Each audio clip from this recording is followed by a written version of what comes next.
नमस्कार। आज हम एक बहुत ही दिलचस्प विषय पर बात करने वाले हैं। एक 600 साल पुराना ग्रंथ है भविष्यमालिका। और हम ये देखने की कोशिश करेंगे कि आज दुनिया में जो इतनी उथल-पुथल मची हुई है, क्या उसका कोई जिक्र उस प्राचीन ग्रंथ में मिलता है? अच्छा, कभी ये ख्याल आता है कि हमारे आसपास जो कुछ हो रहा है, क्या वो सब बस यूं ही हो रहा है? मतलब एक के बाद एक नई नई महामारियां, इंटरनेट पर अचानक से कोई अजीब कोड वायरल हो जाता है, बड़े बड़े नेताओं के घोटाले सामने आ रहे हैं। तो क्या ये सब अलग अलग बिखरी हुई घटनाएं हैं, या फिर ये किसी बड़ी कहानी के छोटे छोटे हिस्से हैं? इन सारी बिखरी हुई कड़ियों को जोड़ने का दावा करता है एक 600 साल पुराना ग्रंथ जिसका नाम है भविष्यमालिका। इस ग्रंथ के अनुसार ये सभी घटनाएं आपस में जुड़ी हुई हैं और एक बहुत बड़े बदलाव की तरफ इशारा कर रही हैं। तो सवाल ये है कि आखिर इस ग्रंथ में लिखा क्या है। चलिए इसकी कुछ खास भविष्यवाणियों पर एक नज़र डालते हैं जो आज के समय से काफ़ी मिलती जुलती लगती हैं।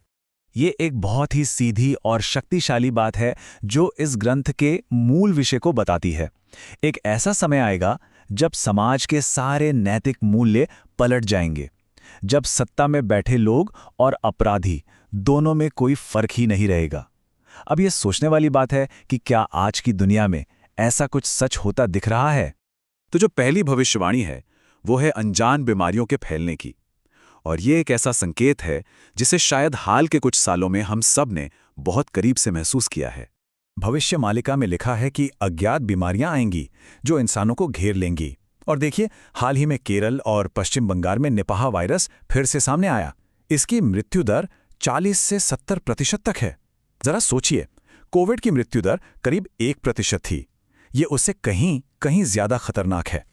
और ये खतरा सिर्फ एक जगह तक सीमित नहीं है। अमेरिका में H5N1 यानी बर्ड फ्लू पक्षियों से गायों में और फिर इंसानों में भी फैल रहा है। अभी हाल ही में चेन्नई में 1000 से ज्यादा कौवों की मौत की वजह भी यही वायरस निकला। मतलब ये बीमारियां अब एक वैश्विक रूप ले चुकी हैं। ग्रंथ के हिसाब से देखें तो ये सिर्फ बीमारियां नहीं हैं, बल्कि ये एक तरह का दैवीय हस्तक्षेप है। और ये उन लोगों को निशाना बना रही हैं जो जानवरों को नुकसान पहुंचाते हैं। और गौर करने वाली बात यह भी है कि ये जो नई बीमारियां हैं वो अक्सर जानवरों से ही इंसानों में आ रही हैं। शारीरिक बीमारियों से भी ज्यादा खतरनाक एक और संकेत की बात ये ग्रंथ करता है, और वो है इंसान की बुद्धि, यानी उसके सोचने समझने की शक्ति का खत्म हो जाना। आजकल इंटरनेट पर X327 नाम का एक कोड नेम बहुत वायरल हो रहा है। कहा जा रहा है कि ये एक बायो वेपन, एक जैविक हथियार है जो सीधा इंसान के दिमाग के उस हिस्से पर हमला करता है जो हमें सोचने समझने और सही गलत का फैसला करने में मदद करता है। और देखिए, भविष्यमालिका में क्या लिखा है कि अंत समय में लोगों की बुद्धि भ्रष्ट हो जाएगी, रिश्ते नाते खत्म हो जाएंगे। ये X327 वाली थ्योरी कहीं ना कहीं इसी भविष्यवाणी से जुड़ती दिखती है, जहां इंसान अपनी सोचने की शक्ति ही खो देगा। लेकिन सवाल उठता है कि ऐसा किया क्यों जाएगा? इस थ्योरी के मुताबिक इसका मकसद एक ऐसा समाज बनाना है जिसे डर के जरिए आसानी से कंट्रोल किया जा सके, जहां लोग सवाल ना करें, बस हुक्म माने। अब हम चलते हैं तीसरे संकेत की तरफ, और वो है राजाओं का पतन। ये भविष्यवाणी सीधे सीधे सत्ता और राजनीति की दुनिया से जुड़ी है। हाल ही में एप्स्टीन फाइलों का सामने आना इस भविष्यवाणी को आज के समय से जोड़ता है। दशकों से जो सिर्फ अफवाहें थीं, वो अब सच साबित हो रही हैं। इस एक घटना ने दुनिया के कुछ सबसे ताकतवर लोगों के चेहरों से नकाब हटा दिया है। ग्रंथ का ये एक और कोट देखिए। ये भविष्यवाणी और हाल में हुए इन खुलासों के बीच एक सीधी लकीर खींचता है। ये बताता है कि कैसे बाहर से बहुत सम्मानित दिखने वाले लोग अंदर से पूरी तरह से भ्रष्ट हो सकते हैं। तो इस ग्रंथ के नजरिए से देखें तो ये सिर्फ एक स्कैंडल नहीं है, ये एक भविष्यवाणी का सच होना है, एक तरह का दैवीय न्याय जिसका मकसद इस पूरी भ्रष्ट व्यवस्था को जड़ से उखाड़ फेंकना है। तो इन सभी संकेतों को मिलाकर देखें तो मतलब क्या निकलता है?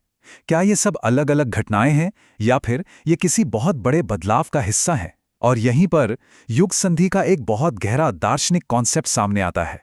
युग संधि यानी दो युगों के मिलने का समय। हिंदू दर्शन में समय को सीधा नहीं बल्कि एक चक्र की तरह देखा जाता है, और युग संधि उस चक्र का एक बहुत बड़ा टर्निंग पॉइंट है।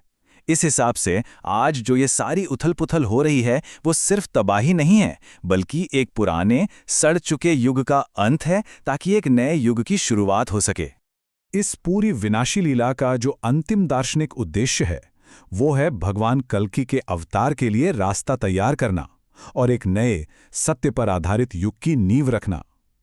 ग्रंथ कहता है कि जब तक पुराना ढांचा पूरी तरह से ढह नहीं जाता, तब तक नए और बेहतर समाज की नींव नहीं रखी जा सकती। ये एक तरह से पूरी मानवता का फैक्ट्री रीसेट है। तो क्या हम सच में एक युग को खत्म होते हुए और दूसरे को शुरू होते हुए देख रहे हैं? क्या ये सब सिर्फ एक संयोग है या फिर उस बड़े ब्रह्मांडीय नाटक का हिस्सा, जैसा भविष्य मालिका में लिखा है? देखिए, इसका जवाब तो सिर्फ वक्त ही दे सकता है, लेकिन ये सवाल हमें हमारे प्राचीन ज्ञान और आज की इस आधुनिक दुनिया के बीच के रिश्ते पर सोचने के लिए मजबूर जरूर करता है।